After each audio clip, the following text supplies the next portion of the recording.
Թշնամու հրթիռակոծություններից ավերված սոտքը կարող էր վերածվել լքված բնակավայրի։ Ազգային բարերար Սամվել Կարապետյանի եւ Կարապետյան ընտանիքի շնորհիվ այն այսօր ոչ միայն կանգուն է, այլև ապրում է նոր կյանքով։ Ավերված տների վերականգնման համար բարերարը հատկացրել է մոտ 376 միլիոն դրամ։ Այս պետությունը այս գյուղին մի հատ որևէ մեկը ոչ մի բանով չի օգնել։ Այս կրիշեքը ինչքան կրիշեք կա, այս կրիշեքը լրիվ Սամվել Կարապետյանն է սարքել։ Այս կինը դեռ սարսուռով է հիշում այն օրը, երբ ադրբեջանական արկն ընկավ հենց իրենց տուն։ Սնարյադը ընկել էր տուն հենց կիսուրեն սենյակը։ Մենք հայաթում ենք եղել, որ ընկել է։ Կեսրարը ստեղ է եղել, իրա վրա է ասենց փլվել սաղ շուշեքը։ Ապրելու համար ոչ պիտանի դարձած տունը, ամիսներ տևած վարձով կյանքն ու անորոշությունը մնացին անցյալում, երբ բազմաշունչ այս ընտանիքին օգնության ձեռք մեկնեց ազգային բարերարը։ Պետության կողմից մի թեթև աջակցություն դուռ լուսամուտ է տենց փոխելու, բայց հիմնական մասը Սամվել Կարապետյանի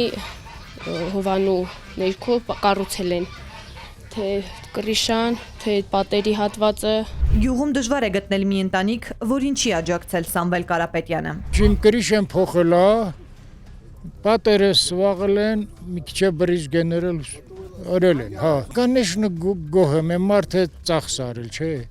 Եթե չլիներ ազգային բարերարի հոգատար ձեռքը, այսօր Սոտքում մարդ չէր մնա։ Ազգային բարերար Սամվել Կարապետյանի ջանքերով Սոտք բնակավայրը նոր շունչ է ստացել։ Տաշիր բարեգործական հիմնադրամը միջոցներ տրամադրեց եւ առնվազն 147 տուն,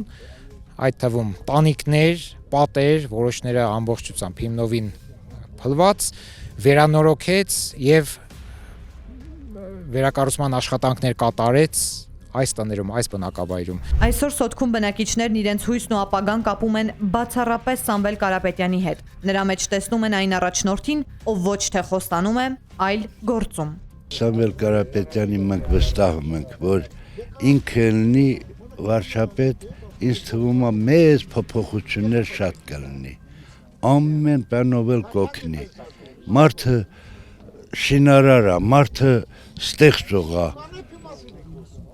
անող է, ժողովրդի մասին մտածող է։